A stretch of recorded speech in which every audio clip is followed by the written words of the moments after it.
What up, everybody? Welcome into New York Knicks Now by Chat Sports. I'm your host, Marshall Green. Yo, give me a follow over on Twitter at @MarshallGreen_. I'm trying to up my Twitter clout. I want more Knicks fans to follow. I'm following everybody back from this video that gives me a follow. Just DM me trade so I know you came from this video. In today's show, we're going to touch on the latest trade rumors surrounding the New York Knicks. We have rumors on Cam Reddish. We're also going to talk about Tom Thibodeau because the Knicks continue to choke second half leads away. But let's start with talking about Immanuel Quickley. There's been some buzz that the Knicks had been looking for a first-round pick in exchange for Immanuel Quickley. We have some new updates from Hoops Hype. This is what they had to say. Shout out to Michael Scotto. He said Knicks players whose name is circulated in the rumor mill this season is Immanuel Quickley. Several teams, including the Bucks, Mavs, Wizards, and others, have expressed interest in Quickley. Like we said, the Knicks were looking to get back a first-round pick, but that was prior to Immanuel Quickley being inserted into the starting lineup because of RJ Barrett got hurt, and he really started to play the best basketball of his young NBA career. These are the teams interested in Immanuel Quickley. The Knicks supposedly want a first-round pick. Well, the Knicks own the rights to the Wizards' first-round pick, and they own the rights to the Mavericks' first-round pick. And do you really want pick number 28 or 30 for the Milwaukee Bucks? Because I don't think you're going to get back a player of equal value in a trade for Immanuel Quickley. I'll give you my take on what I would do with Immanuel Quickley coming up in a second, but I first want to let you guys know that if the Knicks make a trade, we're going to be breaking it down on this channel, youtube.com/KnicksTV, Knicks Now by Chat Sports. We put up videos every single day on the latest Knicks news and rumors, and with the trade season and trade deadline just around the corner, our videos are going to be absolutely on fire. We also go live for almost every single Knicks game day. If you love the Knicks and looking for content on the Knicks every single day on YouTube, hit that big red button and help Knicks Now get to 16,000 subscribers. We're less than 50 away. Go down right now, lock us in, sub to the channel. I'm not trading Immanuel Quickley. I don't think there's any point to him to trade Immanuel Quickley. I've heard some people say that the Knicks aren't going to be able to pay anybody. Immanuel Quickley is on his third year of his rookie deal, which is 4 years long. So you still have all of next year to find out what you're going to do with him. I know a lot of people want to say, but he's contract extension eligible in the summer.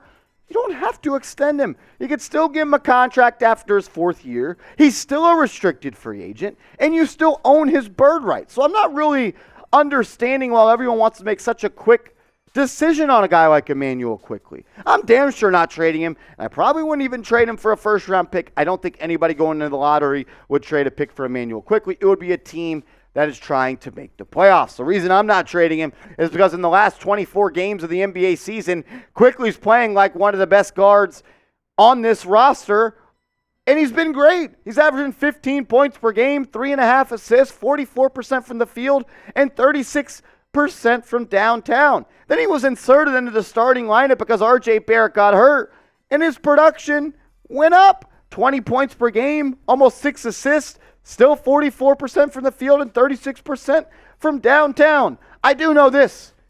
Immanuel Quickley deserves more minutes when RJ Barrett comes back, because we know RJ is going to be slotted into that starting lineup. Rumors are he may play this Wednesday.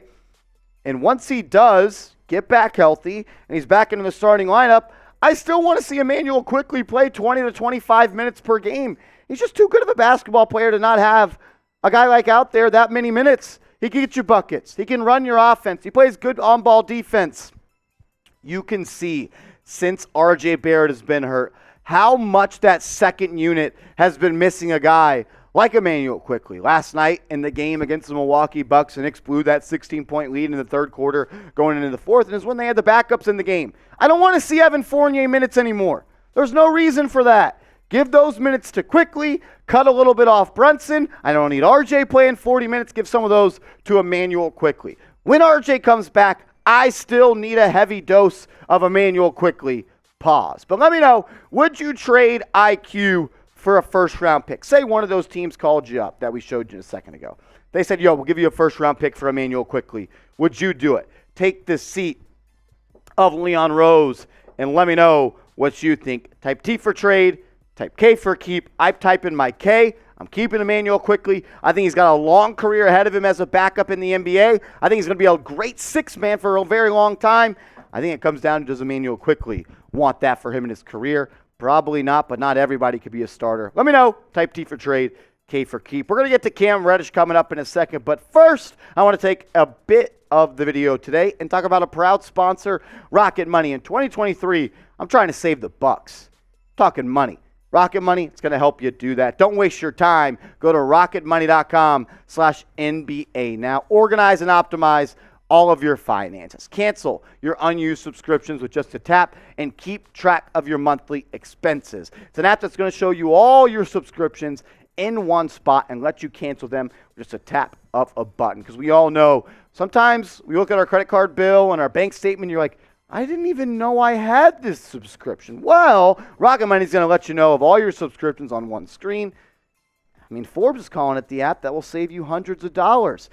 Because you know, like when you're trying to cancel a subscription and you got to go to the website, then you got to talk to Joe on the phone, then he transfers you to somebody else. They don't want you to cancel subscriptions. Rocket Money, they're going to give you the power to do it with just a tap of a button. Go to rocketmoney.com/NBA now. Let us cancel subscriptions for you. That link's in the comments and description of today's show.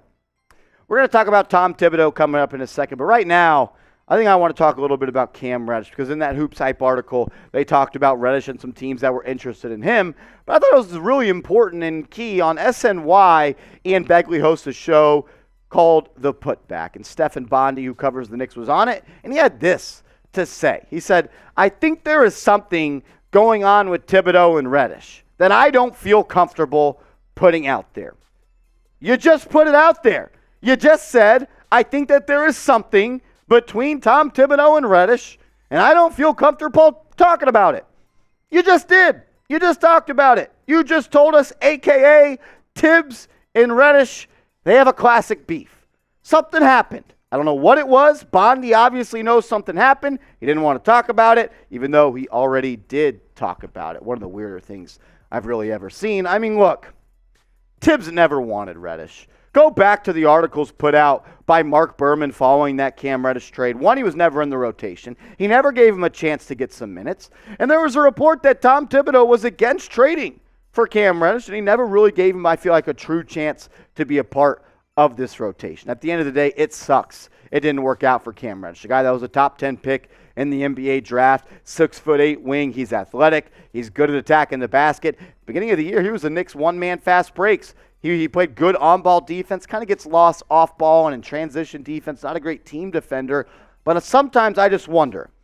6'8" wings that could put the ball on the deck and score from three and get to the rack like he does and play on-ball defense just don't grow on trees. I would have liked the Knicks to invest in Reddish a little bit more, but it is what it is at this point. This is what Hoops Hype had to say about Reddish. He said the Cam Reddish era appears to be nearing an end roughly 1 year after New York traded a first-round pick to acquire the former Duke standout. Reddish hasn't played in 18 games and counting for the Knicks as the team looks to find a new home for the former 10th pick. The Knicks are willing to part with Reddish for 2 second-round picks. The Lakers, Bucks, and other teams have inquired about the asking price for Reddish, who was shooting a career-high 44.9% from the field before being traded.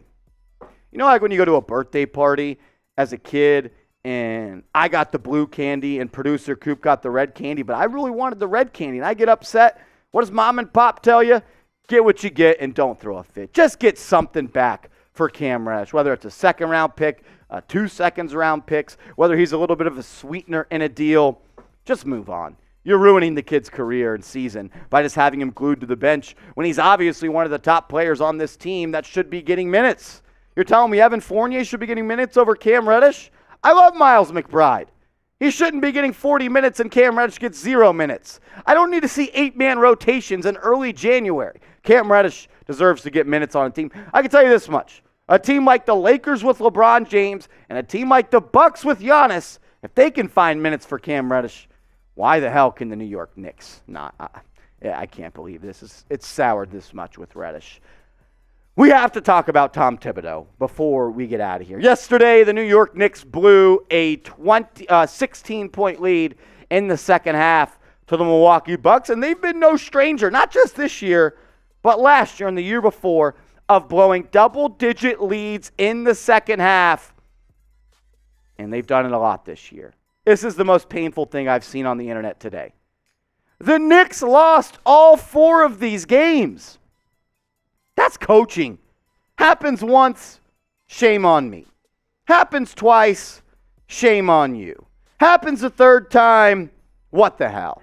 A 4th time, it's Tom Thibodeau. They were up 9 points on the Dallas Mavericks with 27 seconds left. They were up 23 on the Hawks, 16 on the Bucks. At some point, it comes down to coaching. Because you know why the Knicks lost that lead last night against the Milwaukee Bucks? Take it a step backwards. You know how the Knicks built that lead against the Milwaukee Bucks? Moving the ball, playing defense, playing team offense, pick and roll, moving the ball. You know, once they started to blow that lead, it's when they went to a zone, letting the Bucks shoot threes, and they went ISO ball. I love Jalen Brunson. Everybody knows that. I like him in the ISO. I don't really like Julius Randle there. But even last night, I saw too much ISO Brunson. I want to see Grimes with the ball in his hands. I want to see Quickley, a little bit of Randle, a little bit of Mitch, a lot of Brunson. I don't need to see ISO Brunson all that much. He had a career high, 44 points, but I just don't think that style of play is conducive to winning. So I want to ask this question. Multiple leads for the New York Knicks have evaporated and resulted in losses this year. So I want to ask this question, as the Knicks are 1 game above 500, as we're pretty much at the halfway point of the season. You've seen it for 2.5 years now. Is Tom Thibodeau the right coach for the Knicks? I say no. What do you say? Type Y for yes. Type N for no. And I appreciate everybody that has made New York Knicks Now a part of their day today. If you made it this far in the show, that means you're a real one. So comment real one. So when I go down in the comment section and respond to the real ones, I know you made it this far in the video.